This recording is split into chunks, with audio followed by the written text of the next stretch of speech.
At first, she doesn't believe you're really gone. The moment you walk away, she assumes it's just another emotional reaction, something you'll get over once the initial sting fades. In her mind, this is temporary.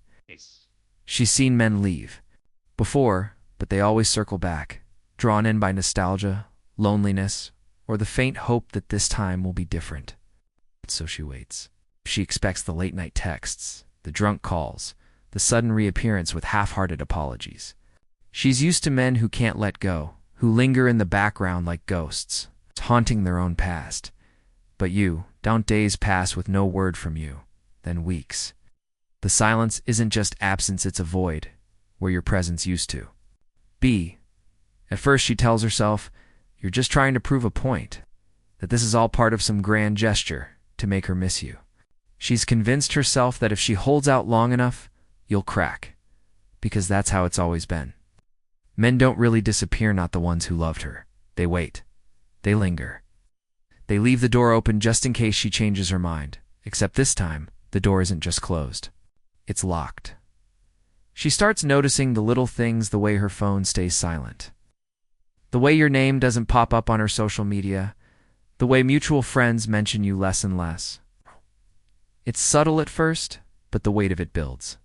She checks your profiles, half expecting to see some sign that you're still attached, still watching. But there's nothing. No likes, no comments. No lingering traces of you in her digital world. That's when the first flicker of doubt creeps in. Maybe this isn't a game. Maybe you're not bluffing. Maybe you actually meant it when you walked away. The realization unsettles her, but she pushes it down. She's not ready to accept it yet. Instead, she rationalizes, you're just hurt, you're trying to save face. You'll come back when you've cooled off. Because in her experience, men always do. But as the days stretch into weeks, and the weeks into months, the comfortable certainty she once had that you'd always be there, always within reach, starts to crumble. And that's when she begins to understand. This isn't a pause. This is the end. The realization doesn't hit her all at once. It seeps in slowly, like water through cracks in a dam. First, it's just a faint, uneasy, nagging sense that something is off. She catches herself glancing at her phone more often, thumb hovering over your contact, waiting for a notification that never comes. The silence feels heavier than she expected. She tells herself you're just being stubborn, that you'll break eventually. After all, you always did before.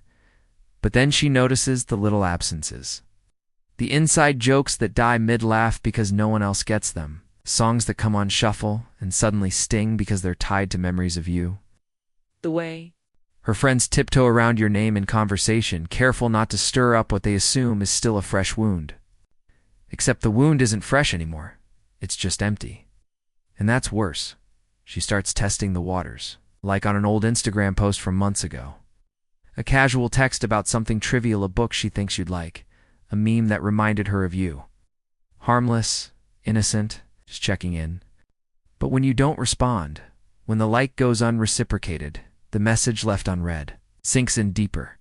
You're not playing the game anymore. There's a shift then. Confidence she had, that unshakable belief that you'd always be there orbiting her world, starts to waver.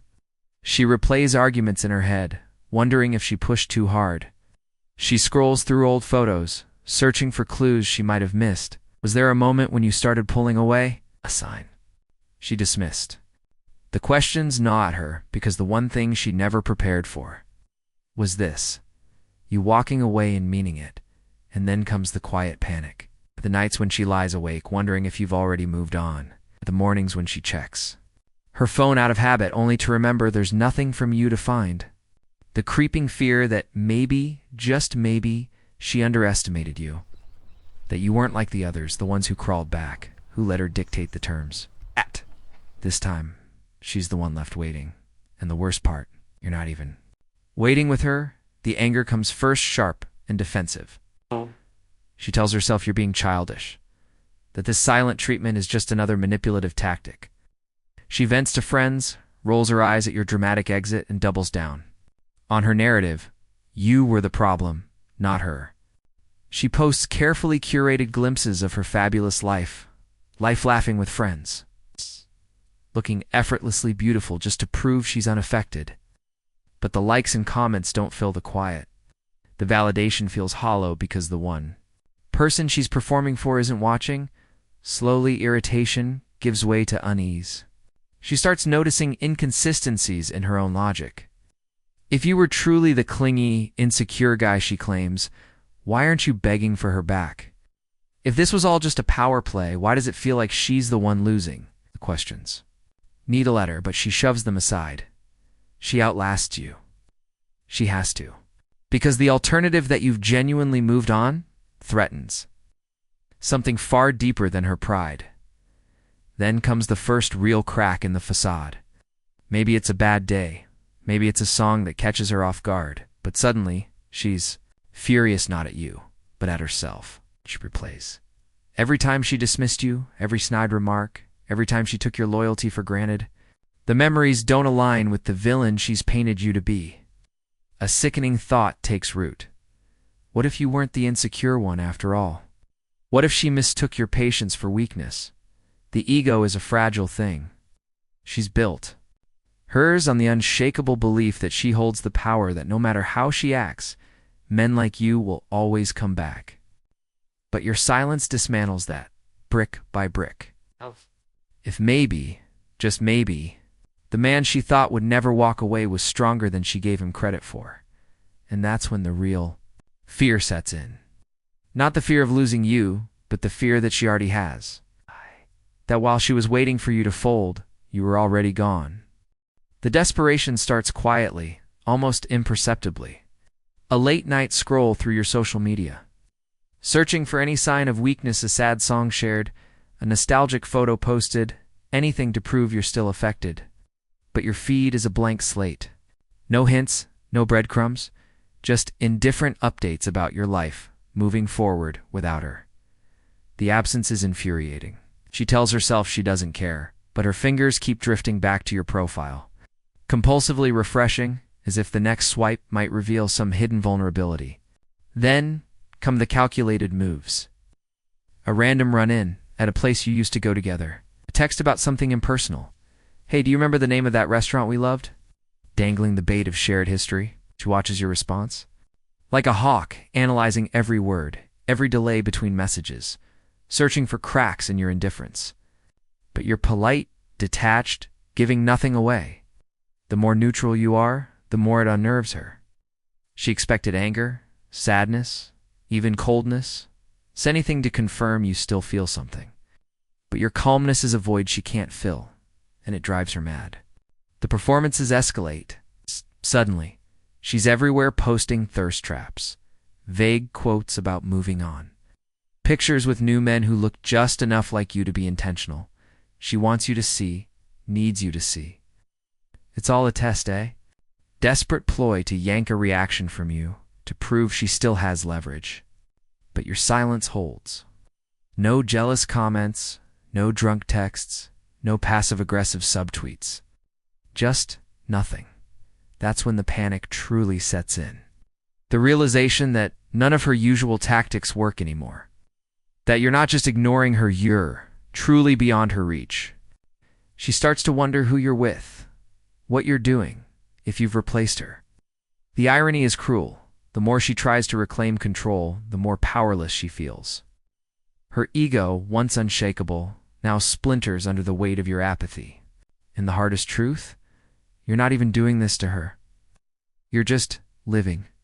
While she's stuck in the past, you've already moved on.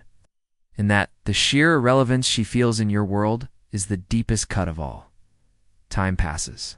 Seasons change. She tells herself she's moved on, new lovers, new hobbies, a carefully constructed life where your absence no longer lingers. But then, on some idle Tuesday, it hits her with startling clarity.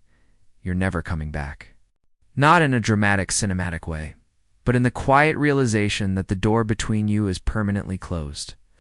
She might hear your name in passing, stumble upon an old photo, or catch a whiff of a cologne you used to wear, and for a split second, her breath catches. The memories rush in, not just the fights or the endings, but the soft moments too, the ones she'd long buried. The way you looked at her when she wasn't paying attention, The way you remembered the little things she wonders then if she made a mistake. Not the performative kind she'd admit to friends over wine. The deep, private regret that coils in her stomach at 2 a.m. She replays your last conversations, searching for the exact moment she could have changed things. But it's too late. The version of you that loved her, the one who would have dropped everything for a second, chance no longer exists. And the cruelest part? She's the one who killed him. Now, when she thinks of you, it's not with anger or even longing, but with a dull, persistent ache. Not because she wants you back, but because she finally understands what she lost. Not the attention, not the security, but the rare man who saw her fully flaws and all and chose her anyway. The kind of love she spent years trying to find again, only to realize it was never about finding. It was about recognizing. By the time she did, you were already gone. The lesson settles in her bones. Some losses aren't temporary. Some doors once shut, stay shut. And no amount of knocking, no matter how late or how sincere, will ever make them open again.